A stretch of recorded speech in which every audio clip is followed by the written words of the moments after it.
네. 감사합니다. 김정훈입니다. 제가 교회에 처음 온 게 이제 91년도니까 지금 한 32년 정도 됐습니다. 그동안 정말 큰 은혜로 이렇게까지 지내오고 또 다른 시각을 갖게 된 것에 대해서 정말 여기 계신 모든 분들 또 앞서 가신 분들께 진심으로 감사드리고요. 오늘은 제가 몇 년 전부터 있어왔던 여러 가지 교회 일들을 보면서 예수를 믿는다는 게 과연 진짜 예수를 믿는 것인가? 오늘은 뭐 제가 이렇게 설교하듯이 뭐 이렇게 할 형편은 아니니까 문답도 좀 하고 여러분들 의견도 한번 들어보고 싶습니다. 여러분들 2000년 전에 예수가 있었다는 것은 그 존재에 대해서는 확신하시죠? 네. 그러면 한 2만 년 전에 크로마뇽인이 있었다는 것도 확신하십니까? 그건 모르겠습니까? 그렇군요.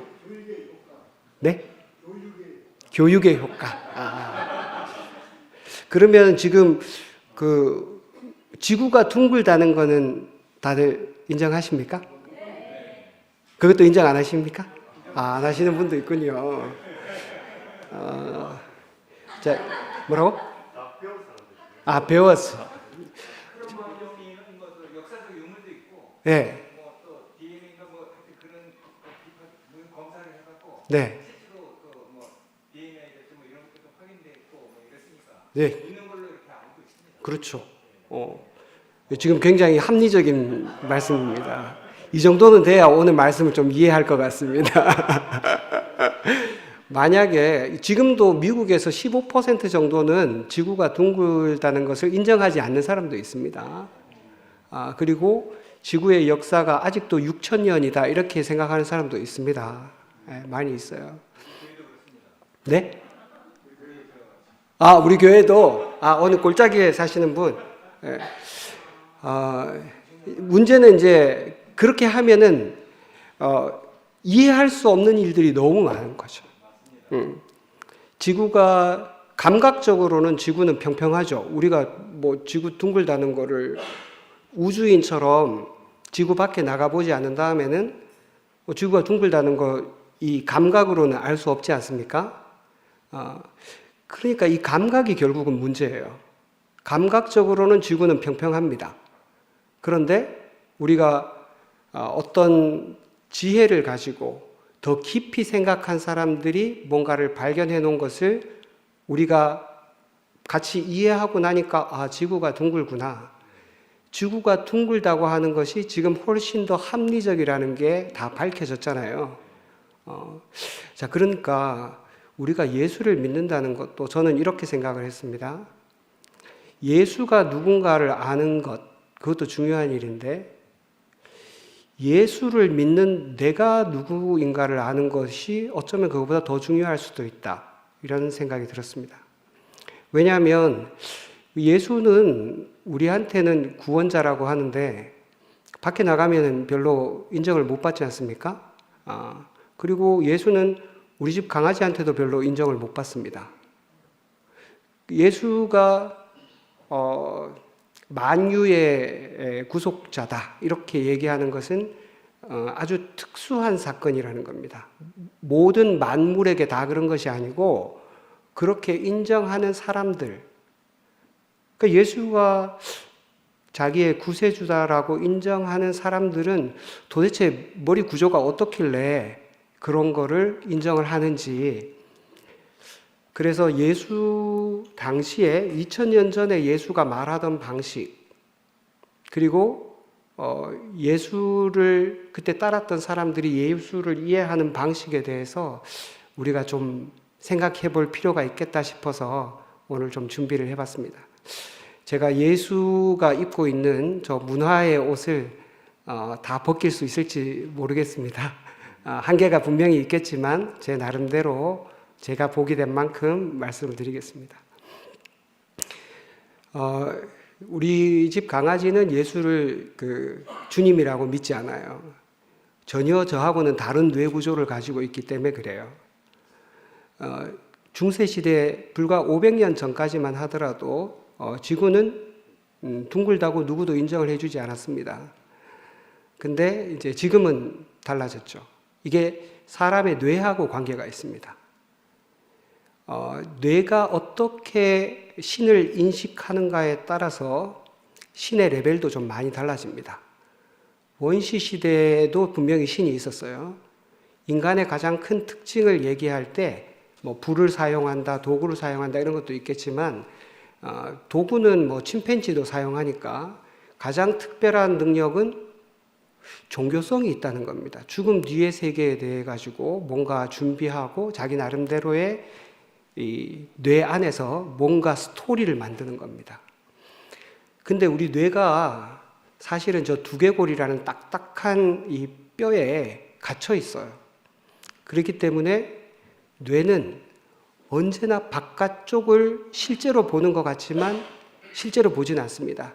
보통 바깥쪽에서 들어오는 정보를 전달해주는 감각들이 한 6가지, 또 좀 크게 얘기하자면 한 8가지 있는데 그런 감각을 통해서 이제 뇌는 세계를 인식합니다. 우리 이렇게 막 파란 하늘이나 산 같은 이런 자연을 우리가 이 세상 모든 사람들이 다 저렇게 하늘이 하늘색처럼 파랗다고 할까요? 우리 눈에 저게 파랗다고 하지만 언어가 없으면요, 저거 다 다르게 얘기합니다. 다 객관적으로 똑같을 것 같잖아요. 다 다르게 얘기합니다. 자기 언어대로 얘기하는 거예요. 그 문화의 배경대로 얘기하고. 또 뭐 동물들은 또 우리하고 눈 구조가 다르니까 실제로 저거 인간들한테 파란 거지 개한테는 파란 거 아닙니다. 우리는 저거 다 파랗다고 인정하죠. 인간들한테만 그런 겁니다. 인간들한테만. 그러니까 결국은 우리가 실제의 세계를 보는 게 아니라 어떤 감각을 통해 가지고 마치 우리가 감옥에 갇혀 있는 것 같아요. 감옥에 갇혀 있는데 저렇게 창이 조그맣게 있습니다.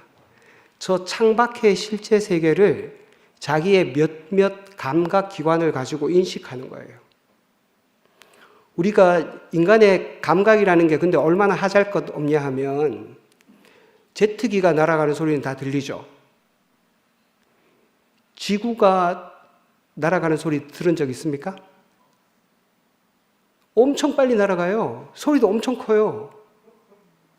근데 못 듣죠. 우리 감각이 이렇게 한계가 있는 겁니다. 그래서 우리는 우리 뇌의 감옥에 갇혀 있다. 그러면 이 감옥의 이름이 뭔가? 이거를 나라고 합니다. 자. 우리는 다 나라는 어떤 틀이 있습니다. 나라는 틀로 뭔가 대상을 인식하는 거예요. 자, 이 나라는 대상이 내가 세계를 인식할 때 감각을 사용해 가지고 인식하는 방식을 이제 심리학에서는 경험자 이렇게 부릅니다. 우리 몸하고 비슷한 거죠. 우리 몸 신체 기관들 전부 다가 경험자에 해당합니다. 뇌 중에서도 뇌 중에서도 감각을 담당하는 영역은 경험자에 속합니다. 자, 그런데 이런 경험자 말고 내가 또 있습니다. 기억자라고 있습니다. 이거는 이미 심리학에서는 연구나 논문으로 이미 다 밝혀진 겁니다. 여러분 안에 한 사람이 있는 거 아니에요. 지금 이렇게 경험자도 있고 기억자도 있습니다. 이 기억자는 이게 주로 자기의 본질이라고 생각하는 경우가 대부분입니다. 나는 누군가 이렇게 얘기할 때 내 기억 속에 있는 나를 얘기하는 거예요. 언제 태어났고, 뭐 성별은 남자고, 그리고 뭐 이런 걸 좋아하고 이렇게 이런 것들을 다 기억자에 속합니다. 그러니까 만약에 기억이 없으면 사람 자아가 해체되는 것 같은, 실제로 치매가 있는 사람들은 자아가 해체되는 것처럼 보입니다. 원래 그 사람 모습하고는 달라져요. 자, 기억자는 주로 이제 생각, 기억을 이용해 가지고 사물을 인식합니다. 대상을 인식합니다. 자, 지금 서론이 길어지니까 약간 지금 지루해 하실 수도 있는데 요거를 해야 뭐 얘기가 됩니다. 그러니까 오늘은 우리가 나라는 감옥에서 자유로울 수 있는가 하는 얘기를 먼저 드릴 겁니다. 자, 지금 나는 아까 경험 자아가 있고 기억 자아가 있죠. 그런데 이 경험 자아하고 기억 자아는 예를 들어서 엄청나게 제가 화가 났어요. 그래서 막 화를 표출했어. 근데 화를 표출해 놓고 나면 이 관계가 틀어지죠. 만약에 우리 아이들하고 어떤 관계가 있었는데 내가 아이들한테 막 화를 냈어. 그러면 관계가 틀어졌어. 그러면은 틀림없이 그 뒤에 결과가 별로 좋지 않아요. 좋은 경험이 별로 없어요. 근데 그러면은 바보가 아니라면 그다음부터는 그런 상황에서 화를 안 내야 되잖아요. 근데 화를 또 내요. 이상하죠. 이 화를 내는 내가 아니라서 그렇습니다. 이게 내 안에 또 다른 내가 있는 거예요, 진짜로. 이 뭔가 잘못 그 프로그램 에러를 일으킨 다른 소프트웨어가 내 안에 하나 더 있습니다. 자, 그래서 인간의 뇌는 기본적으로 두 가지를 나눠서 비교해야만 인식을 할 수가 있습니다. 모든 문명이 발달한 것이 저 사람하고 저 동물하고 나하고는 달라. 저 동물은 만만한데 내가 도시락으로 할 수 있을 것 같다. 그러면 쫓아가서 잡는 거죠. 근데 호랑이를 보고도 그렇게 하면 자기가 이제 도시락이 되겠죠, 호랑이. 그러니까 사람은 처음부터 뭔가를 구분하지 않으면 생존의 위협이 있기 때문에 반드시 구분을 해야 되게 되어 있습니다.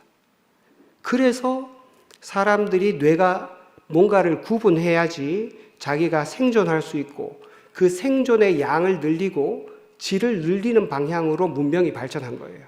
그래서 뇌의 기본적인 생활 방식은 구분하는 겁니다. 이런 것을 분별의 지혜 이렇게 부릅니다. 분별지. 세상의 모든 문명은 다 분별지로 되어 있습니다. 자, 보십시오. 우리가 어리석다라고 할 때 어리석다라는 말을 무명이라고도 합니다. 무명. 밝음이 없다. 자, 근데 명자를 보세요. 저 한자가. 명자라는 말은 저기 지혜롭다, 밝다 이런 뜻인데 날 일자하고 달 월자하고 같이 있는 거예요. 어떻게 낮하고 밤이 같이 있겠습니까?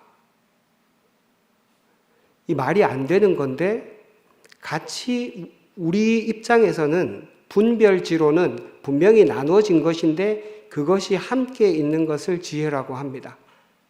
그리고 그 지혜가 없는 것을 무명이라고 하고요. 지금 제가 얘기하는 지혜나 참 지혜에 대한 이야기는 아까 분별지하고는 다른 얘기입니다. 분별지는 문명을 만들고 무분별의 지혜는 행복을 가져오는 겁니다. 저는 성경에 있는 모든 이야기가 행복에 관한 이야기지 문명을 발전시키라는 얘기라고는 생각하지 않습니다. 그래서 지금부터 제가 말씀드리는 모든 얘기는 잘 먹고 잘 사는 얘기하고는 좀 다릅니다. 그거는 분별지를 잘 활용하셔야 되고 지금부터 제가 말씀드리는 얘기는 다 무분별지에 대한 얘기입니다. 원래 구분할 수 없는 것을 사람들이 억지로 구분해놨기 때문에 오류가 많이 생긴다. 예수도 분명히 무분별지를 얘기를 했는데 사람들이 분별의 지혜로 그것을 자꾸 생각으로 받아들이다 보니까 어려움이 많이 생겼다라는 데서 제 이야기가 시작합니다. 오늘은 진짜 나라는 감옥에서 좀 탈출하는 시간이 한번 돼봤으면 좋겠어요. 이 뇌가 이게 아주 바보예요. 뇌를 믿으시면 안 됩니다. 자, 우리가 믿는 예수는 진짜 어떤 예수인지 첫 번째 이야기는 예수를 믿으려면 이미지가 필요합니다. 근데 예수는 절대로 이거는 그 구약에도 나와 있죠. 형상을 만들지 말라 그랬잖아요. 그래서 실제로 예수가 돌아가시고 난 다음에도 한 200~300년간은 예수의 형상을 만들지 않았습니다. 다 그냥 기호로만 썼죠. 그 물고기 기호 있잖아요. 예수 믿는 사람들은 물고기 기호로 서로 소통하고 실제로 예수의 형상을 만들지 않았습니다. 물론 예수가 자기 말을 글로 적지도 않았고요. 근데 이거는 모든 고등 종교들의 특징입니다. 고등 종교를 창시한 사람들은 자기가 스스로 글을 적지 않습니다. 부처도 적지 않았고 한참 뒤에 그 제자들이 그거를 글로 남겼죠. 만약에 부처나 예수가 어떤 큰 종교를 만들어서 사람들을 교화해야 되겠다 이렇게 마음을 먹었더라면 분명히 글을 썼을 겁니다. 근데 저는 예수가 기독교라는 거대 종교를 만들려고 의도하지 않았다고 생각합니다. 그렇기 때문에 글도 적지 않았고 자기 이미지를 남기는 것도 원치 않았어요. 그렇지만 우리가 무분별지를 가진 사람이 아니지 않습니까? 다 분별의 지혜밖에 없는 사람이고 이 경험자, 눈으로 안 보면 못 믿는 사람들이기 때문에 누군가가 예수의 이미지를 만들었습니다. 예수의 이미지는 예수가 만들지 않았습니다. 누군가가 만들었습니다. 왜냐하면 불쌍한 경험자에 의존하는 사람들 때문에. 예전에는 분명히 형상 안 만들었죠. 근데 사람이 이미지가 없으면 믿기 어렵습니다. 사람의 뇌의 그 감각 중에서 70%가 시각입니다. 그러니까 보는 것이 믿는 것이에요. 보면 설명이 필요 없는데 말로 듣잖아요. 설명이 길어집니다. 그러니까 보면 설명이 필요 없어요. 자, 그래서 예수의 형상을 처음 찾아보면 지금 저기 보이는 동굴처럼 생긴 곳이 그 로마에 있는 카타콤베라는 지하 도시예요. 저기 서기 1세기부터 시작해서 서기 4세기까지 돼 있는데 저게 왜 4세기에 저 지하 동굴에서 사는 것이 끝이 났는지 아시는 분? 제가 그 스타벅스 커피 네. 환수 형님. 맞습니다. 예. 박수. 자, 커피 쿠폰 날아갈 겁니다. 자, 콘스탄틴 대제가 325년에 그리스도교를 국교로 승인을 했기 때문에 저 사람들이 더 이상 지하에 숨어 살 필요가 없게 된 거죠. 근데 저때 저 사람들이 몇백 년 동안 저기 숨어 살면서 벽화를 막 그렸어요. 지금 오른쪽에 그 하프 같은 거 들고 있는 저 사람이 저게 예수랍니다. 저게 제목이 오르페우스 예수예요. 오르페우스. 오르페우스는 그 로마 신화에 나오는 그 노래도 잘 부르는 또 시도 잘 쓰는 예술가예요. 그러니까 이제 예수를 저런 형상으로 그린 거죠. 저게 최초의 예수 형상입니다. 저런 게. 지금으로 치면 예수를 이제 BTS 비슷하게 지금 만든 거죠. 재밌잖아요, 저거. 300년대 전인데 저게 서기 3세기 정도 될 텐데 지금보다 훨씬 나은 것 같아요. 수준이. 자, 그 다음에 보겠습니다. 이것도 이제 카타콤베에 있는 예수 그림인데 저기 저 짝다리 짚고 있는 저 자세 저기 콘트라포스토라고 하는데 로마 신화에 대표적으로 나오는 자세입니다. 조금 더 멋있어 보이라고. 그 예수의 저 포즈는 그 아폴론 동상하고 똑같아요. 그러니까 예수의 그림은 그 아폴론 동상을 본따서 만든 거죠, 저게. 그리고 이거 양 한 마리 메고 있는 거 있죠? 저것도 BC 한 5세기, 6세기 그 근동 지방에 굉장히 유행하던 방식입니다. 자, 요거는 지금 여기 그 석상은 저거 누구겠습니까? 저것도 커피 쿠폰이 있습니다. 맞춰주시는 분. 네. 빙고. 오, 잘하시네요. 네. 자, 아까 이전에 거 예수하고 좀 다르죠? 이전의 예수는 보세요. 잘 보세요. 수염이 없죠. 아폴론은 청년이기 때문에 수염이 없습니다. 그리고 아폴론이 음악의 신이기 때문에 굉장히 미남으로 돼 있어요. 자, 근데 여기 조금 사갔죠. 예수가 좀 이제 수염을 드디어 달고 나오는데 이게 제우스 때문에 그랬습니다. 제우스는 이 최고의 신이잖아요. 그래서 지금 이 예수의 이 그림 제목이 뭐냐? 이 전능하신 그리스도입니다. 그 크라이스트 판토크라토르. 이게 그 최고의 왕이다 이런 뜻입니다. 전능왕 그리스도. 그러니까 예수가 전능자로 하려니까 아까 그렇게 짝다리 짚고 이게 말이 안 되니까 지금 제우스를 이제 가지고 온 거예요. 그 제우스하고 특수염도 비슷하고 이제 비슷하지 않습니까? 그리고 저 손 모양을 잘 보세요. 손 모양 이렇게 하고 있는 거. 요거 불상에 많이 나오는 겁니다. 이거 그 설법인이라고 해서 뭐 이렇게 하는 것도 있고 뭐 이렇게 하는 것도 있는데 불상에서 설법을 할 때 요런 포즈를 많이 취합니다. 그리고 실제로 크리스트 판토크라토르라는 저 이름을 가진 그림이 되게 많은데 다 저렇게 하고 있습니다. 이거 축복한다는 뜻이에요. 왼쪽에 성경 이렇게 들고 이런 거를 아이콘이라고 합니다. 아이콘.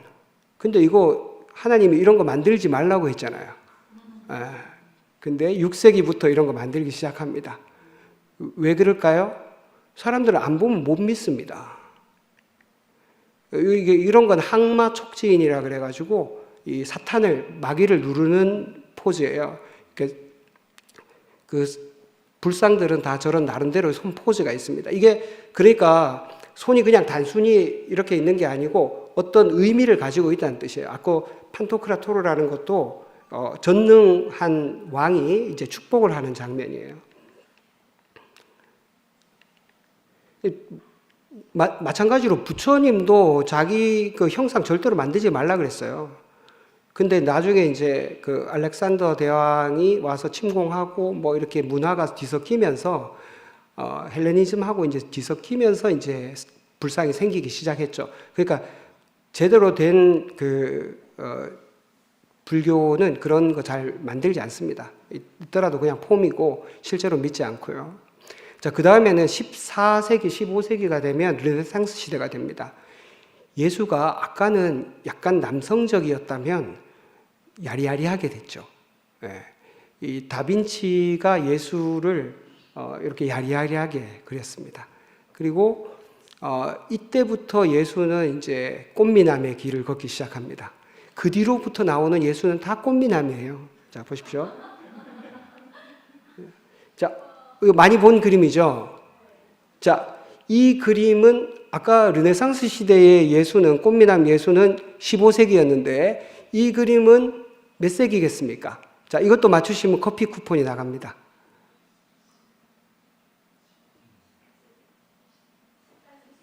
자, 손을 들고 말씀하셔야 돼요. 네, 동률 형님. 18세기. 아깝습니다. 16세기 아닙니다. 17세기. 19세기. 다 틀렸네요.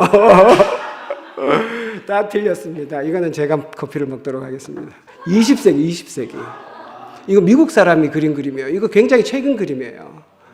이 사람이 이 화가가 이 워너 쉘먼이라는 분인데 이분이 돌아가신 해가 제가 태어났습니다. 1968년도에 이분이 돌아가셨으니까 아까 이런 그림들은 굉장히 상업적으로 성공한 그림들입니다. 이분 이런 유의 그림을 많이 그렸어요. 얼마나 이미지가 좋습니까? 막 저절로 막 믿고 싶은 생각이 들지 않아요? 이런 예술. 자, 이분 돈 많이 벌었습니다. 이거 엄청나게 많이 팔려갖고. 자, 근데 이거 다 이상하잖아요. 우상을 섬기지 말라 그랬는데, 형상이나 이미지 만들지 말라 그랬는데, 왜 이렇게까지 하는 걸까요? 우리가 무분별지가 없는 사람들한테는 저런 방식으로 이미지를 보여주지 않으면, 얘기가 진도가 안 나갑니다. 한마디로. 진도가 안 나가요. 자, 워너 셜먼의 예수가 훨씬 더 이미지가 좋죠? 우리가 잘 아는 예수고, 저 옆에 조금 무식하게 생긴 사람은, BBC에서 한 20년 전인가? 그 당시 고증을 통해가지고 예수의 실제 모습을 그래픽으로 재현한 겁니다. 저게 실제 모습에 훨씬 가깝습니다. 물론 똑같지는 않다 하더라도 최소한 워너 셜먼이 그린 예수보다는 훨씬 더 사실에 가까울 거예요. 어느 쪽을 더 믿고 싶으신가요? 저는 확신하건대 BBC에서 만든 저 초상화로 우리 한 6세기부터 계속 진도가 나갔다면 지금 그리스도교는 뭐 한 잘해야 10만 정도 되지 않을까. 절대 세계적인 종교가 될 수는 없었을 거라고 생각합니다. 우리가 믿고 있는 거 이미지일 가능성이 굉장히 높습니다. 그리고 특히 자매님들은 많이 떨어져 나갔을 겁니다. 자, 보세요. 이 실제 예수하고 오른쪽에는 이제 그 살바토르 문디라고 다빈치가 그린 그림입니다. 어느 쪽을 선택하시겠습니까? 자, 실제 예수를 선택하겠다. 손 들어보세요. 영민님. 자, 살바토르 문디를 선택하겠다. 역시, 5천억 보셨습니다. 이거 5천억이에요. 살바토르 문디 저 그림이 그 경매 최고가로 5천억입니다. 5천억. 자, 영민우님은 뭐 5천억 관심이 없으시기 때문에 실제 예수를 택하셨습니다. 자, 이거 그 예수는 지금 보시는 살바토르 문디에 나오는 예수는 얼마나 멋있습니까? 그렇지만 로마 신화와 또 르네상스의 세례를 받은 그 이미지입니다. 원래 달마 대사가 원래 굉장히 그 왕자 출신인데 잘생겼다 그래요. 근데 중국에 건너와 가지고 누가 이렇게 물에 빠졌는데 그 악어가 옆으로 지나가길래 그거를 구해주려고 자기 겉모습을 벗고 뛰어들어가서 사람을 구제하고 나왔다고 해요. 근데 겉모습을 이 외관을 누가 어떤 산적 같은 놈이 짓고 벗어놓고 그거를 가져갔대요. 그 뭐 할 수 없어가지고 이걸 쓰고 다녔다는 거예요. 원래 이렇게 달마 대사가 이렇게 그 산적처럼 생기지는 않았다고 합니다. 근데 그 불교에서 그 누구도 달마 대사의 그 원판을 그리는 사람이 아무도 없습니다. 의미가 없기 때문에 그렇죠. 달마 대사의 원판이 어떻게 생겼든지 간에 지금 이렇게 산도적같이 생겼든지 달마 대사의 말씀이 중요하지 생김새는 하나도 안 중요해요. 그거에 비하면 기독교는 참 좀 찌질합니다. 솔직히 말해서. 예수의 실제 모습하고 관계없이 그 본질로 들어가려고 하지 않고 저렇게 문화에 기대가지고 예수를 전파한 것은 그러니까 또 우리가 믿게 된 다행스러운 일이기도 하지만 우리를 위해서 있었다 치고 우리는 다음 세대에 더 이상 그렇게 안 내려가면 좋겠어요. 그 예수가 마지막에 돌아가실 때 지금 이런 모습이었을 거라고 상상을 하는 거죠. 진짜 위대한 성화가 되는 거죠. 마리아가 꼭 수녀복 같은 걸 입고 있는데 좀 이상하죠. 이것도 중세시대에 그렸을지 모르겠는데 어쨌든 좀 이상하지만 그래도 그림은 좋습니다. 자, 지금 보세요. 자, 이 그림이면 이게 그림이 얘기가 되죠. 잘 보십시오. 자, 이 그림은 얘기가 됩니까? 이렇게 하면은 성화가 안 됐을 거예요. 이렇게 하고 있으면 밑에 있는 마리아가 안 따라왔을지도 몰라요. 너무 늦게 보셨군요. 그러니까 예수의 그 신화는 상당 부분 한마디로 줄이면 외모지상주의다. 저는 그렇게 말씀드리겠습니다. 이미지 갖고 먹고 사는 거 이제 좀 그만해야 됩니다, 진짜. 이거 다 문화의 옷을 입은 겁니다. 자, 그 두 번째는 이제 예수의 사상입니다. 예수의 사상은 경험자가 아니라 기억자에 의존하는, 기억자에 호소하는 예수의 사상입니다. 자, 예수는 분명히 아브라함의 자손인 것 같죠? 자, 아브라함이 사실 아브라함의 뭐 존재가 좀 애매하긴 하지만 역사적으로 고정하기에는 좀 애매하긴 하지만 그렇다고 칩시다. 자, 아브라함이 저렇게 하는 짓은 믿음의 조상이라고 하지만 저런 거를 다른 말로 하면은 인신공양이라고 합니다. 아주 무식한 사람들이 하는 짓이에요. 고대 근동 지방이 굉장히 흔했던 문화입니다. 가나안 지방에 굉장히 흔했던 문화예요. 저거를 또 하나님이 시키니까 또 그걸 또 합니다. 굉장히 이상하죠? 야훼가 이상한지 아브라함이 이상한지 모르지만 저거 굉장히 이상한 겁니다. 저거 그냥 그대로 넘기기에는 좀 이상해요. 자, 그러니까 이렇게 얘기하시는 분도 있었어요. 야, 그래도 하나님이 시켰다가 야훼가 시켰다가 막판에 그만하라고 하고 대신 뭐 뿔 달린 그 양인가 염소인가 줬잖아. 그러니까 그 동물로 대신 희생 제사를 지냈으니까 야훼는 그래도 그렇게 무식한 신은 아니야. 이 시대에 그 암몬 족속들이 섬기던 신은 대표적으로 인신공양을 굉장히 많이 하는 신이었어요. 아시리아도 그렇고. 자, 그런데 이게 BC 한 2300년 아브라함이 그 정도 될 거예요. 2300년 전후, 2000년에서 2300년 그 전후 될 겁니다. 어쨌든 그 다음에 이거 보세요. 지금 여기서 누워 있는 저 처녀의 존재를 맞추시면은 또 커피 쿠폰이 나갑니다. 누굴까요? 머리 쥐뜯고 있는 사람하고 누워 있는 처녀하고. 네, 영민우님.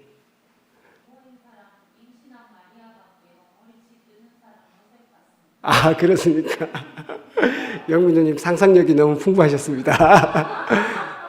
이거 성경에 실제로 나오는 이야기를 그린 거예요. 네, 누님. 백부장의 딸? 구약입니다. 구약입니다. 힌트를 드리겠습니다. 저 머리 쥐뜯고 있는 사람은 사사입니다. 사사 시대의 이야기예요. 자, 우리 교회 수준을 이 정도로 하고 자, 저기 머리 쥐뜯고 있는 사사가 입다라는 사람입니다. 입다. 자, 입다가 그 전쟁을 암몬 족속하고 전쟁을 이루고 나가서 그 전쟁에 나가기 전에 그 야훼한테 그렇게 서원을 합니다. 내가 전쟁에서 이기고 돌아오면 나를 가장 먼저 맞는 그것을 자기 집 개인 줄 알았을 거예요. 네, 그것을 제물로 바치겠다고 했어요. 입다는 BC 한 1300년 전쯤의 사람입니다. 이 사람. 근데 입다가 그 승리하고 왔더니 이제 자기 딸이 소고를 치면서 나와가지고 자기 아버지를 맞는 거죠. 입다는 머리 쥐어뜯고 결국 실제로 한 두 달인가 있다가 실제로 인신공양 제사를 했습니다. 야훼가 그걸 잘 받으셨는지 모르겠지만 어쨌든 실제로 이 딸은 죽었습니다. 이게 굉장히 이상한 일이죠. 왜냐하면 입다가 전쟁을 한 상대가 암몬입니다. 암몬은 몰렉이라는 신을 섬기고 있었는데 그 소의 황소 모양을 한 황소 머리에 사람 몸통의 그 신이에요. 이거는 이제 그 전에 그 미노타우루스에게서 가져왔을 가능성이 굉장히 큽니다. 어쨌든 황소 머리에 건장한 남자 몸을 한 이 암몬의 신이 몰렉인데 몰렉에다가 인신공양을 많이 했어요. 이 부족을 정복하고 와가지고 또 자기 딸을 바치는, 이거 야훼가 이상한 겁니까? 입다의 이 그 인지 자체가 이상한 겁니까? 분간은 할 수 없지만 어쨌든 이상한 건 맞죠. 이거 이상하게 생각해야 됩니다. 이런 인신공양 풍습을 엄청 싫어한 곳이 조로아스터교입니다. 그 당시에 가장 발달한 종교죠. 그러니까 아시리아 그리고 가나안 지방에 있던 인신공양 풍습을 조로아스터교는 인신공양뿐 아니라 희생제사도 싫어했어요. 왜 죄 없는 동물을 네가 죄 지었다고 갖다 바치냐? 엄청 싫어했어요. 그리고 이게 언제까지 조로아스터교가 계속 유지가 되냐 하면 한 4, 5세기까지. 페르시아는 당연히 조로아스터교였고, 페르시아가 알렉산더한테 멸망되고 난 다음에 그 뒤에 나타난 알렉산더 제국은 금방 멸망하니까요. 박트리아라는 또 거대한 제국이 있습니다. 거기서도 조로아스터교가 가장 활발하게 그 영향을 미치고 있었기 때문에 고대 근동에는 로마는 약간 신화처럼 영향을 미치고 있었고 조로아스터교는 이런 사상으로 굉장히 영향을 많이 미치고 있었습니다. 불교에도 영향을 많이 미쳤고요. 실제로 유대교에도 영향을 굉장히 많이 미쳤습니다. 지금 우리가 믿고 있는 상당히 많은 그 사상들은 다 조로아스터교에서 온 겁니다. 원래 고대 유대 종교에는 없는 거예요. 물론 유일신은 있죠. 유일신. 그렇지만 야훼는 이제 부족신이죠. 부족신. 천지 뭐 이런 개념은 아니고요. 자기들만의 신이에요. 그리고 천국과 지옥 이런 거 원래 아브라함 시대에는 없던 개념이에요. 그리고 메시아 사상 이런 것도 없던 개념이고 이거 전부 다 조로아스터교에서 나온 겁니다. 아후라 마즈다라는 최고 신이 있고 그 최고 신이 쌍둥이를 낳았는데 하나가 이제 선한 신이고 하나는 악한 신이고 나중에 가서 이제 스토리가 조금 바뀌기는 합니다만 그렇기 때문에 그 악한 신으로부터 구해줄 메시아가 필요한 겁니다. 그래서 성경이 제대로 쓰여진 시기가 BC 한 5, 6세기 정도 다 바빌론에 끌려갔을 때 많이 쓰여졌잖아요. 그렇기 때문에 그 당시 그리고 그때 페르시아의 그 군주가 이 바빌론을 정복하고 난 다음에 이스라엘 백성들을 해방시켜 줬지 않습니까? 가가지고 성전을 지으라고. 그렇기 때문에 실제로 이방 왕인데도 페르시아 왕을 메시아라고 구약 성경에도 그렇게 표시해요, 실제로. 그러니까 당연히 이 조로아스터교의 영향을 안 받을 수가 없습니다. 구약 그 시대에. 자, 그러면은 조로아스터교 영향만 받았을지 바울 한번 보세요. 이 사람 바울입니다. 바울. 네, 못생겼죠? 바울은 굉장히 똑똑한 사람이죠. 그래서 제가 보기에는 기독교는 상당 부분 바울의 종교 같다는 생각이 많이 듭니다. 예수는 별로 종교 만들 생각은 없지 않았을까 저는 그렇게 생각합니다. 또 바울 없는 기독교를 생각하기 어렵듯이 플라톤이나 아리스토텔레스 없는 신학도 생각하기 어려워요. 신학의 상당 부분은 저 사람들 도움을 많이 받았습니다. 그리스 철학이 없이는 신학이 잘 성립이 잘 안 됩니다. 여러분 다 놓고 한번 생각을 해봅시다. 저는 예수가 정말로 수고하고 무거운 짐진 자들의 짐을 내려놓게 하고 싶다. 그 열망으로 오셨다고 생각해요. 로마의 압제에 시달리는 식민지 시대 사람들, 그리고 거기다가 말도 안 되는 유대교의 전통을 지키느라고 진짜 코가 석자라도 더 빠질 것 같은, 혀가 다 빠질 정도로 힘든 저 사람들한테 새로운 종교를 주겠다? 저는 그렇게 생각하지 않습니다. 제 생각이기 때문에 여러분들 마음에 안 드시면은 안 받아들이셔도 전혀 상관없습니다. 지금 제가 하는 얘기는 다 제 생각입니다. 그냥 묻고 지나가셔도 상관없습니다. 근데 저는 예수를 그렇게 생각하면 잘 상상이 안 돼요. 로마의 압제, 유대 종교의 터무니없는 낡은 관습, 그런 걸로부터 해방시키기 위해서 저는 예수가 왔다고 생각합니다. 그러니까 저렇게 불같이 화를 내죠. 어디 하나님의 집을 장사하는 장사꾼 소굴로 만드냐고 화를 내죠. 이 기독교라는 이름을 집어넣어도 저는 잘 맞지 않는다고 생각합니다. 자, 그래서 저는 여기가 교회이긴 하지만 기독교라는 그 틀도 상당 부분은 문화에 가깝다. 저는 그렇게 생각합니다. 저는 예수가 온 목적을 여러 방향으로 얘기를 하고 있지만 저는 이 말씀이 제일 좋습니다. 양으로 생명을 얻게 하고 더욱 풍성히 얻게 하겠다. 이때 생명이라는 것은 제가 이해하기로는 이거 요한복음에 나오는 이야기거든요. 그 요한복음 1장에 나오는 바로 그 생명이라고 생각합니다. 우리 그 목숨은 아니에요. 목숨하고는 다른 겁니다. 태초부터 있었다고 하던 그 생명, 태초에 말씀이 있었다. 이 말씀이 하나님과 있었고 이 말씀 안에 그 안에 그 생명이 있었다 했던 그 생명을 우리한테 얻게 하겠다. 예수는 확실하게 자기 자신의 목표를 밝혔어요. 그리고 그거를 더 풍성히 얻게 하겠다는 거예요. 풍성히. 끝까지. 이거 to the full이라고 나옵니다. to the full. 끝까지 얻게 하겠다는 거예요.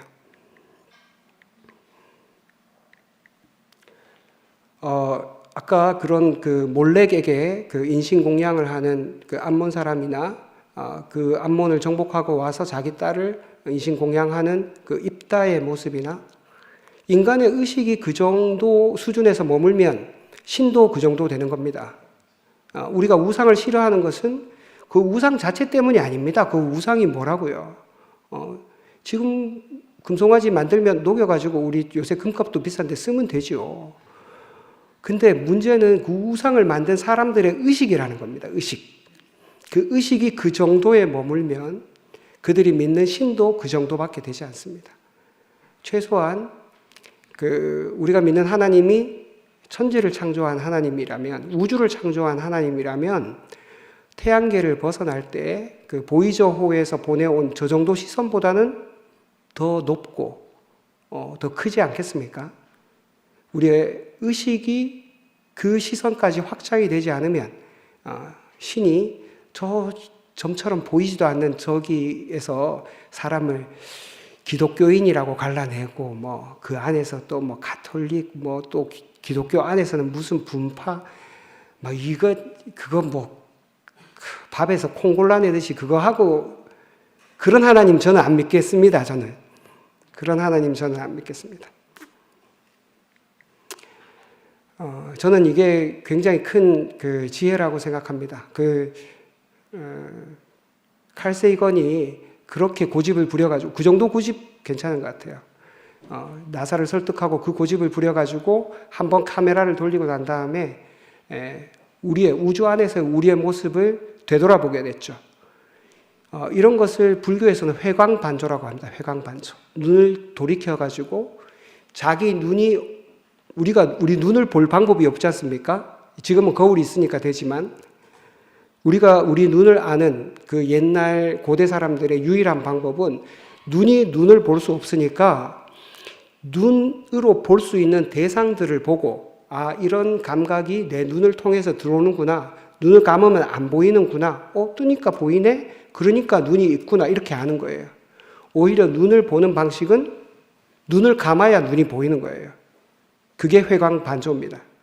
이 칼 세이건이 그렇게 고집을 부려가지고 그 보이저호가 카메라를 한번 돌린 거, 저는 그게 회광반조의 사건이라고 생각합니다.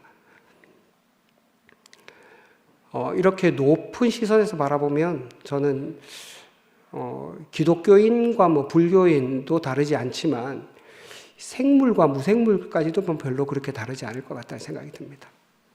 우리 의식이 더 확장돼서 만물에게 우리가 구원을 주는 존재가 되려면 분별하는 지혜로 여기는 우리 편, 1층은 우리 편, 2층은 남의 편, 뭐 이래도 이상하지만 기독교인 안 기독교인 이것도 이상하고 사람, 동물 이것도 이상합니다.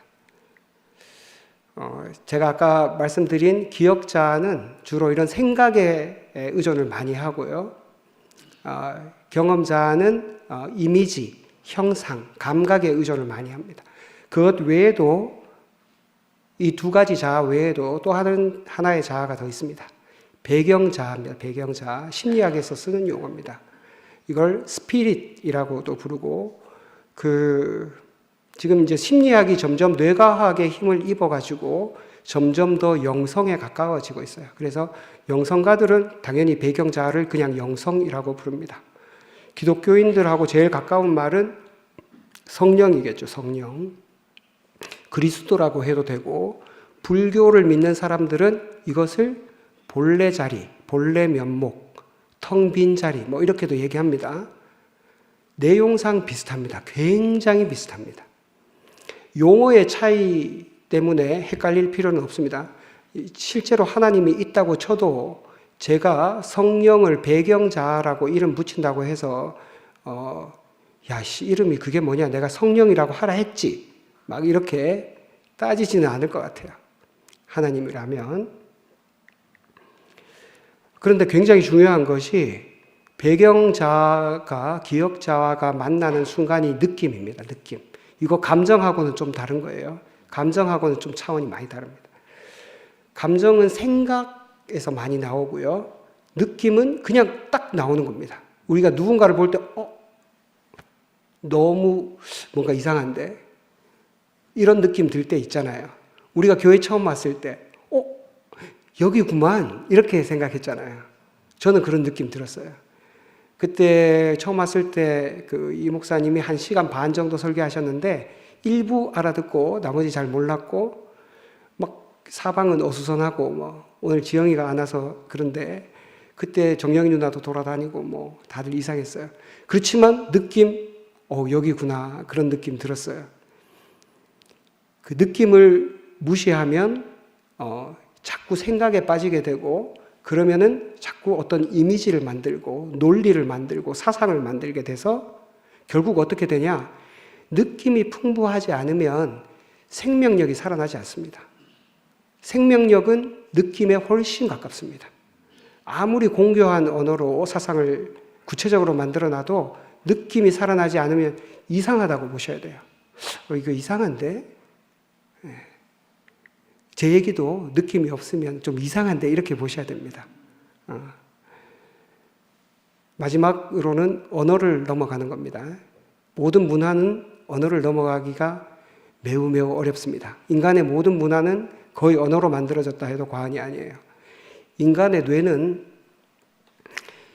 언어로 생각하는 것이 약 70%가 넘습니다. 이미지로 생각하는 게 한 20%. 그러니까 언어가 없으면 문명이 나타날 수가 없어요. 언어가 적다, 언어 개수가 적다, 그러니까 단순한 사회입니다. 문명이 저급하다면 이상하지만 어쨌든 발달하지 않은 문명이에요. 자, 이 언어를 넘어갈 수 있는지 한번 보겠습니다. 예수를 믿는 믿음에서 저는 예수가 믿었던 그 믿음이 무엇인가, 그게 저는 훨씬 더 궁금합니다. 예수를 믿어서 어디로 천국을 간다, 구원을 받는다, 좋은 이야기고, 저도 한때 그것이 저에게 복이 됐던 적이 있는데 지금은 별로 복이 안 됩니다. 지금은 예수가 가르치던 그곳이, 그 낙처가 어딘지 그게 훨씬 궁금하고, 그것을 조금이라도 더 알 수 있다면 더 복이 됩니다. 성경만이 진실이다. 그러니까 성경에 나와 있잖아. 이렇게 전도를 하다가 저도 예전에 많이 있습니다. 성경 보여주면서 여기 있잖아. 잘 안 먹히죠. 갈수록 안 먹히고, 안 먹히는 것이 상식입니다. 성경에도 진실이 있는 거지, 성경만이 진실이다. 이거 그 책 한 권 읽고 뭘 다 안 사람처럼 얘기하는 거 정말 무식한 사람들이 하는 얘기입니다.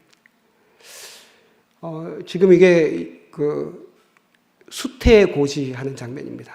너무 멋진 그림이죠. 여러분들은 동정녀 탄생을 다 믿고 계시죠? 네? 네. 동정녀 탄생을 확실하게 믿고 계시는 분도 있고, 좀 애매한 분도 있고 있는 것 같습니다. 자, 이게 2000년 전의 이야기예요. 자, 이거는 누구일 것 같습니까? 이건 캐릭터니까 좀 이상하긴 한데, 누구일 것 같습니다. 이거 딱 맞추시면 여기도 쿠폰이 있습니다. 뭐라고?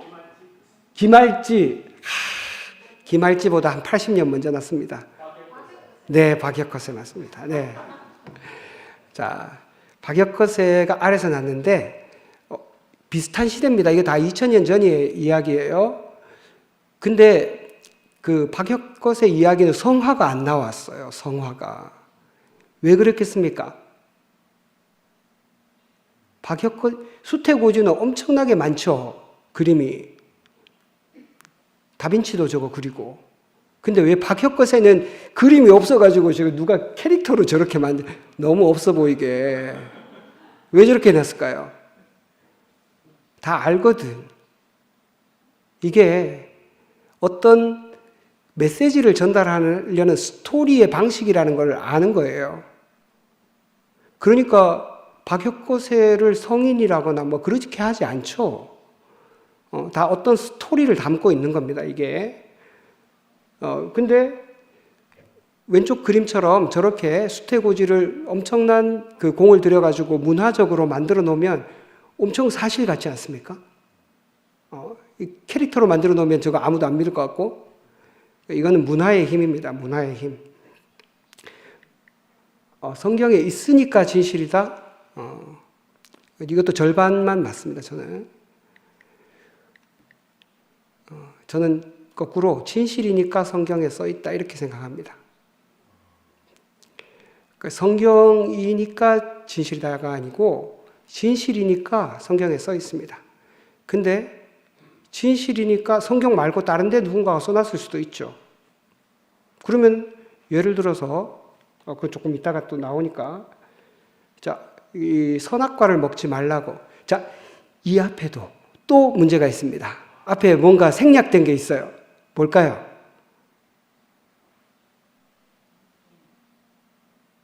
뭘까요? 네? 이거 넘어가겠습니다. 저는 물론 이제 성경에는 이렇게 안 나와 있습니다. 너희가 선악과를 먹는 날에 정령 죽을 것이다. 그러니까 안 죽으려거든 먹지 마 이렇게 한 건데 저는 그때의 죽음을 많은 분들이 얘기하시듯이 그때 그 죽음은 단절이다 이렇게 얘기하시잖아요. 우리가 행복은 연결해서 나오니까 그러니까 행복하려거든 단절되고 싶지 않거든 선악과 먹으면 안 돼 이렇게 얘기하는 거예요. 선도 악도 한 뿌리에서 난다는 거잖아요. 열매가 선악과인데 실제로는 뿌리가 하나라는 거예요. 그러니까 둘로 나눌 수 없는 것을 둘로 나누는 것이 선악과입니다. 사람도 우리가 둘로 나눌 수 없는 것을 나누면은 연결이 끊어지죠. 이건 붓다도 똑같은 말을 합니다. 둘로 나누지 말라는 거예요. 석가모니의 전생애를 걸쳐서 딱 한마디만 한다. 그렇게 얘기하면, 불이중도, 둘이 아니다. 둘이 아닌 중도의 길. 이것이 석가모니의 사상이라고 얘기할 수도 있습니다. 이것도 마찬가지입니다. 고통스럽지 않으려거든. 그러니까 석가모니는 행복하려거든 이렇게 안 하고 고통스럽지 않으려거든. 그러니까 우리가 고통스럽지만 않아도 그게 행복일 수도 있습니다. 행복을 휘황찬란하고 막 거창한 소원이 이루어지는 거, 로또 맞는 거, 그리고 자녀가 엄청 잘 되는 거 이런 게 행복이 아니라 고통스럽지 않으면 그게 행복이라고 생각하는 거예요. 이게 붓다가 이렇게 얘기하면 이게 진실이 아니고 성경에 있으니까 진실이고 그거 좀 이상하죠. 우리가 창세기 엄청 오래된 이야기 같죠.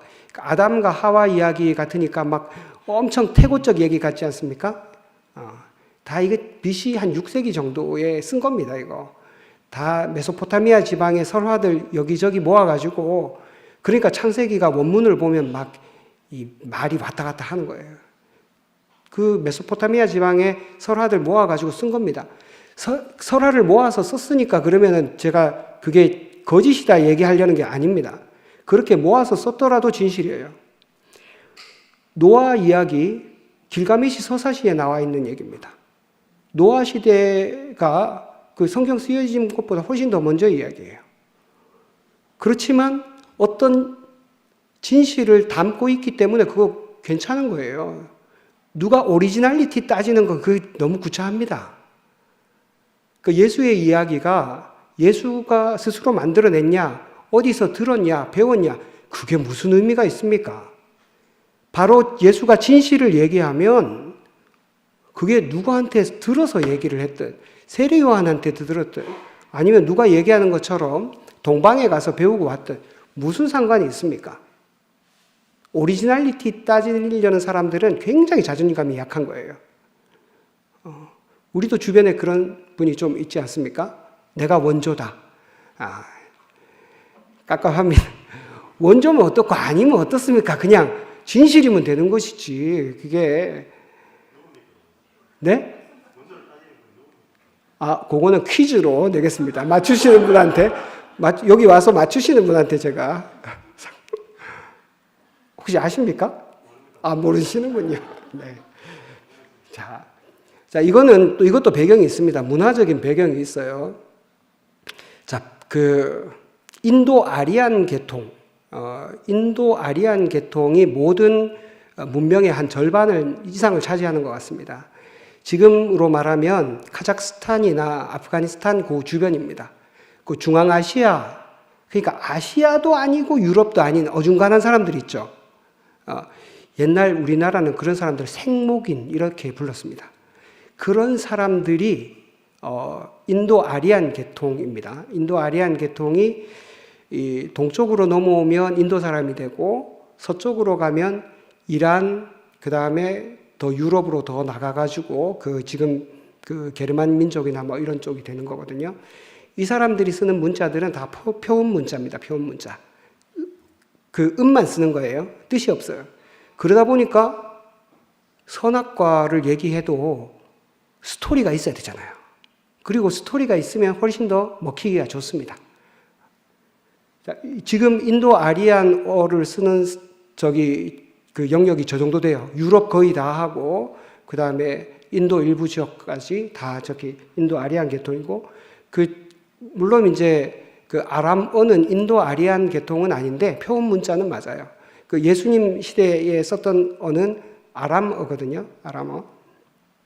근데 아람어로 기록된 게 없고, 다 그리스어로 돼 있습니다. 자, 우리나라 사상이 아무리 고유한 것이라도 일본말로 적으면은 이 느낌이 살겠습니까? 어렵죠. 예. 원래 언어가 담고 있는 그걸 전달하기 굉장히 어렵습니다. 그래서 신약도 다 히브리어도 아니, 구약은 히브리어지만 신약은 다 그리스 말로 적혀져 있기 때문에 굉장히 우리가 그대로 이해하기가 쉽지 않습니다. 언어라는 게. 인도는 글을 잘 안 써요. 그래서 다 외우는 전통입니다. 외워가지고 전승하기 때문에 난리가 납니다. 사실 부처님의 원래 원뜻이 뭔지 사실 정확하게 알기가 쉽지 않습니다. 물론 그 밑에 아주 기억력이 지금 슈퍼컴퓨터 같은 아난이라는 제자가 그걸 다 기록했다고 하는데 모르죠. 모르는 일이고 어쨌든 그나마 그 이후에도 제대로 글을 안 적어요. 그러다 보니까 다 외워서 말을 하다 보니까 그 이후에도 다 헷갈립니다. 오히려 중국에서 더 부처님 말씀은 더 잘 전해져 내려옵니다. 중국 사람들은 굉장히 쓰는 거 좋아하니까. 근데 중국 글자는 음으로 되는 게 아니라 뜻 글자잖아요. 표의 문자이기 때문에 이 사람들은 딱 짧은 문구 하나로 그 자리를 표현하는 겁니다. 지금 저 이야기는 신신명이라는 중국 선종 3대 조사 승찬대사가 쓴 책의 첫 구절입니다. 지극한 도는 어렵지 않다. 오직 뭘 피하기만 하면 된다. 뭘 피하면 되냐 하면 유혐간택입니다. 선택하고 취하는 것, 이것만 피하면 된다는 거예요. 가려서 이거는 택하고 저거는 버리고 이런 거를 피하라는 거예요. 이것이 지극한 도라는 거예요. 이거 선악과 이야기하고 다릅니까? 똑같은 얘기예요. 똑같은 얘기. 이게 승찬대사가 얘기했으니까 이거는 사입이고 이단이고 그런 겁니까? 진실은 우리가 성경이나 예수의 문화적 배경을 넘어서 예수가 진짜 말하고 싶어 했던 것, 그걸로 다가가려는 마음이 없으면 이렇게 좋은 이야기들도 우리가 자꾸 버리고 배척하게 됩니다. 우리 스스로 나누게 돼요. 근데 예수는 이런 방식으로도 말을 합니다. 내 이웃을 내 몸과 같이 사랑하라. 자, 근데 이거 너무 쉬운 말 아닙니까? 예수가 탁월했던 것은 이런 것입니다. 우리 같은 무지랭이들한테 이런 무분별지가 아니라 분별지로만 사는 사람들한테는 이렇게 쉽게 얘기합니다. 내 이웃을 내 몸과 같이 사랑하라. 얼마나 좋아요. 왼뺨을 때리면 또 오른뺨을 돌려대고, 집에 와서 가만히 생각해 보면 이처럼 저주스러운 말이 어디 있습니까, 이게. 분별지를 가진 사람은 나와 이웃이 달라요. 분별이 있어요. 분명히 경계가 분명하단 말입니다. 그런데 어떻게 내 몸까지 사랑합니까? 이거는 말도 안 되는 얘기죠. 근데 이게 배경자의 입장에서 보면 이건 너무 당연한 말입니다. 너와 네 이웃의 경계가 네가 생각하는 만큼 그렇게 분명하지 않다. 그것은 경험자는 경계가 분명합니다. 우리 피부가 다 경계죠. 경험자는. 기억자는 나하고 생각이 같으면은 같이 그룹화할 수 있어요. 나의 바운더리 안에 넣을 수 있습니다. 근데 생각이 다르잖아요. 그렇게 사랑하는 그 부부간이나 아니면 부자간에도 찍는 번호가 1번이냐 2번이냐에 따라 가지고 극렬하게 나눌 수도 있습니다. 생각이 다르면 내가 아니죠. 남이죠. 근데 배경자는 그런 게 없습니다. 배경자는 경험자와 기억자가 서로 생각과 감각을 주고받으면서 한평생 엎치락 뒤치락 사는 그 모습을 한 발 떨어져서 높이 지켜보는 사람이 있어요.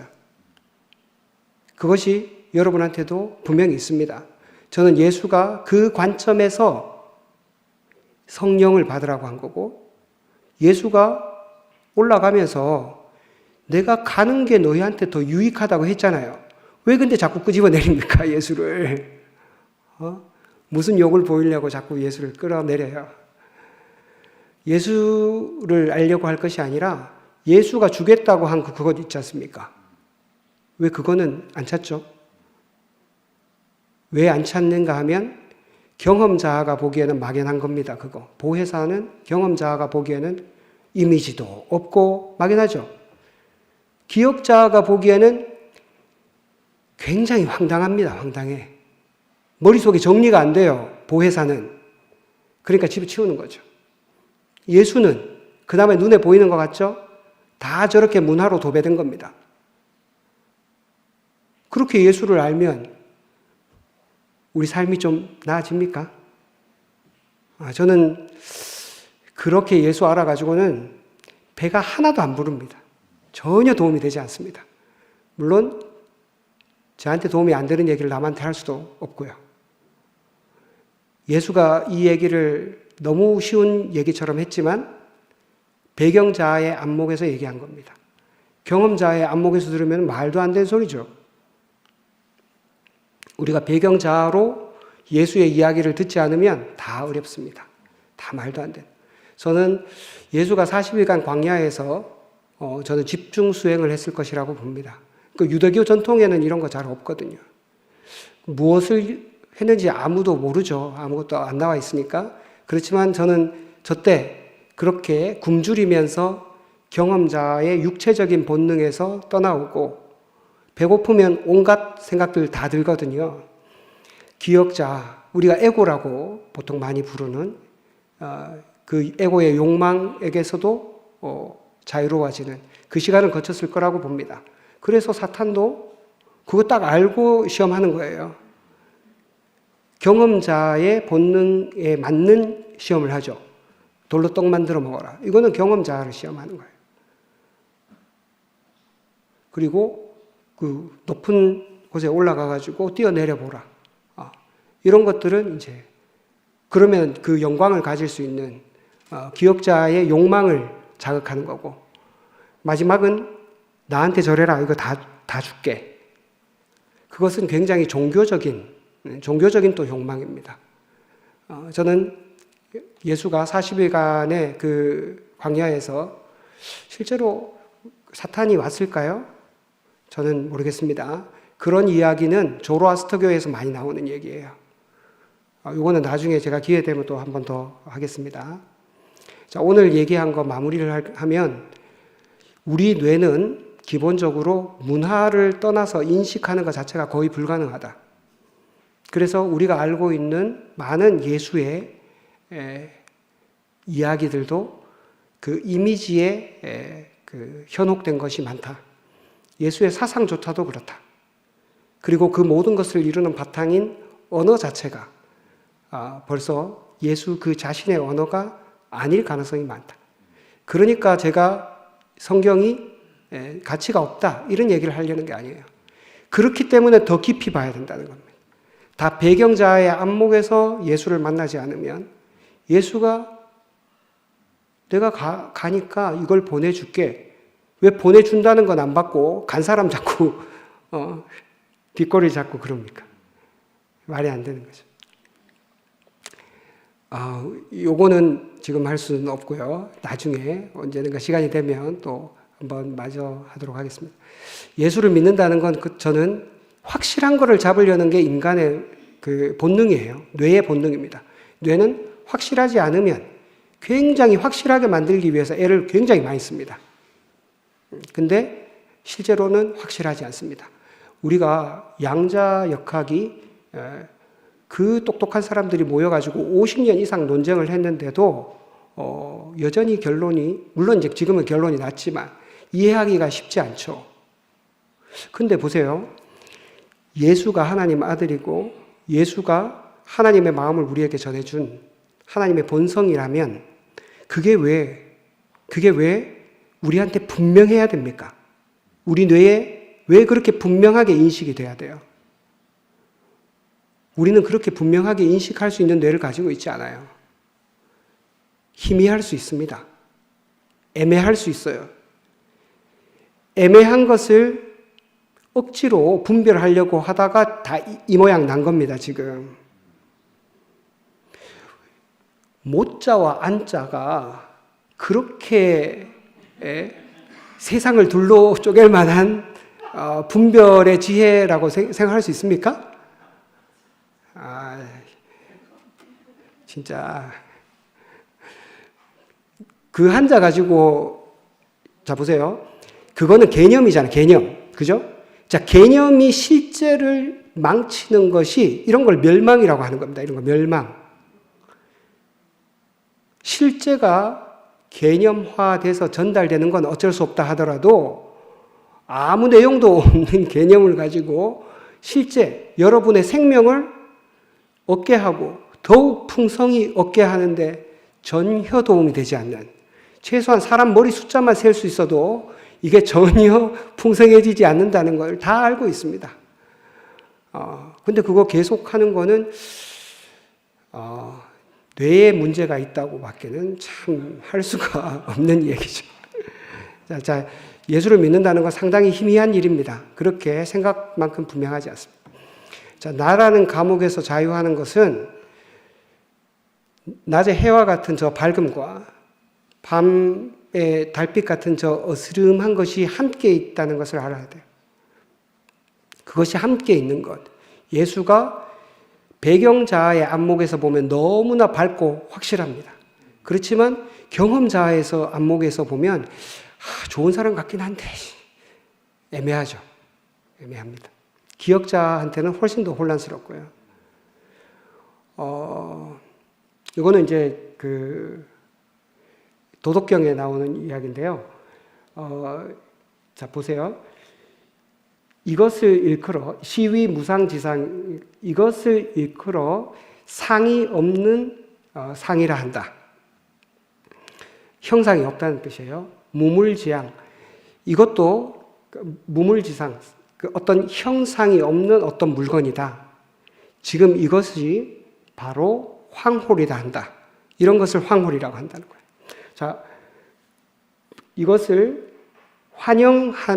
환영하는데 그 환영을 해도 그 머리를 볼 수가 없고 그것을 쫓아가는데 그 뒷모습을 볼 수가 없다. 이것이 도라는 거예요, 도. 자, 형상이 없는 형상이고 황홀한 것이고 앞에서 환영해서 맞으려고 하는데 얼굴이 없는 것 같아요. 얼굴이 지금 보세요. 예수 얼굴이 좀 희미하지 않습니까? 제가 그림을 괜히 고른 게 아니에요. 예수가 희미합니다. 자, 저 얼굴이 아까 BBC에서 고증한 그 얼굴이면 여기서도 한 절반이 줄어들지도 몰라요. 자, 희미하니까 마음대로 상상을 하시고, 그 뒤를 따라가도 그 뒷모습을 볼 수가 없는 것이 바로 도라는 겁니다. 저는 이 도가 바로 그리스도라고 생각합니다. 자, 황홀하다고 할 때 저 황자는 굉장히 빛이 밝다는 뜻입니다. 빛이 밝으면, 너무 밝으면 우리가 태양을 보면 그 경계를 잘 모르죠. 그것을 황이라고 합니다. 홀자는 그 석양에 해 넘어갈 때 땅거미 모양을 홀자라고 합니다. 어둑어둑해가지고 그 경계가 잘 불분명한 거, 그걸 홀이라고 합니다. 그래서 황홀하다는 것은 마약 먹고 취했다는 뜻이 아닙니다. 이거는 너무나 밝아서 경계를 알기 어렵고 너무나 어둑어둑하고 어슴푸레해가지고 경계를 알기가 어렵다는 뜻입니다. 우리가 예수를 믿는다는 것은 정말로 그래서 황홀한 일이에요. 다 아는 것 같지만 여전히 모르고요. 모르는 것 같다가도 문득 다 아는 것 같은 것. 그것이 그리스도입니다. 배경자의 입장에서 보면 그렇습니다. 자, 마지막 퀴즈입니다. 마지막 퀴즈. 자, 요거 시부도 소가 나왔기 때문에 시부도 좋은 추측이었는데 답은 아닙니다. 자, 저 그림의 제목을 맞추셔도 되고 저 위에 있는 성문처럼 생긴 거 있죠. 저 성문의 이름을 맞추셔도 됩니다. 뭘까요?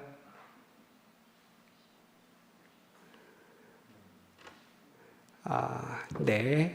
시간이 너무 많이 가는 거. 자, 저 위에 있는 힌트를 드리겠습니다. 저 위에 있는 성문의 이름이 함곡관입니다. 함곡관. 함곡관 들어보셨습니까? 네? 삼국지에서. 자, 함곡관 밖은 어떤 동네죠?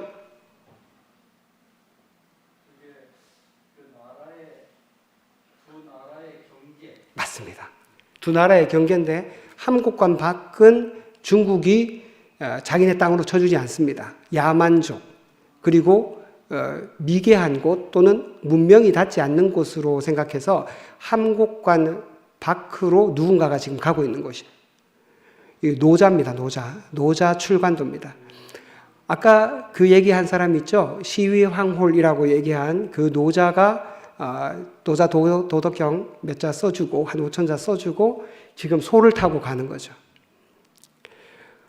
저는 아까 도덕경에 나와 있는 그런 이야기들 되게 좋아합니다. 그렇게 짧게 그 도를 바로 얘기해 보이는 것이 저한테는 되게 이해하기가 쉬워요. 그 노자입니다. 노자. 소를 타고 가는 거죠. 말 타고 가지 않죠. 노자는 폼나게 남들 다 하는 거 잘 하지 않아요. 그 노자는 소를 타고 그 문명 세계를 떠나죠. 속세를 떠나는 겁니다. 깨달은 사람의 가는 길은 대체로 저래요. 장자도 마찬가지로 임금이 불러도 안 나가죠. 차라리 여기서 배 두드리고 노는 게 좋지 거기 나가서 뭐 하겠냐.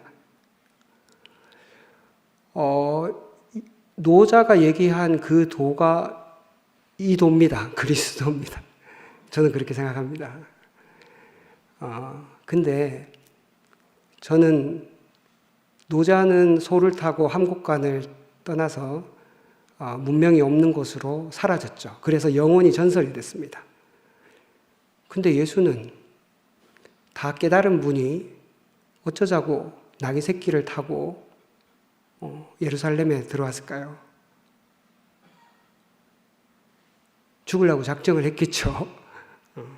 바보가 아닌 다음에는 자기 죽을 걸 다 알고 가는 겁니다. 노자는 문명 세상에서 더 이상 자기가 얘기하는 것이 의미 없다고 생각해서 글을 남기고 사라졌고, 그래서 실제로 노자는 종교의 시조가 되진 않죠. 신앙의 대상은 아닙니다. 근데 예수는 글을 남기지 않았지만 나귀 새끼를 타고 예루살렘에 들어와서 얘기해봐야 알아먹지도 못하는 사람들, 그런 사람들하고 며칠을 더 살다가 진짜 무지몽매한 사람들의 손에 의해서 죽게 되죠. 저는 그래서 예수를 좋아합니다. 비록 제가 예수처럼 이렇게 살지는 못해도 그 도자처럼, 저는 그거 비겁하다고 생각하지는 않습니다. 그것도 굉장히 지혜로운 방식이라고 생각합니다. 그런데 예수는 이렇게 바보같이 나귀 새끼를 타고 예루살렘에 들어와서 그 짧은 시간 아무것도 모르는 사람들하고 함께 살고 또 그렇게 가셨습니다. 그렇게 가시고 지금은 다른 방식으로 우리에게 자기 자신을 밝히 드러내 보여주고 있는데, 우리가 자꾸 예수의 육체, 이미지에 불과한 육체, 그리고 언어로 다 도배돼서 본래 그 자리를 알기도 어려운 그 사상, 몇 가지 언어들, 그런 데에 우리가 집착해서 예수의 이 마음을 모르면 뭐 하려고 예수를 믿습니까? 자, 더 드릴 말씀이 많은데 오늘은 이걸로 마치도록 하겠습니다. 감사합니다.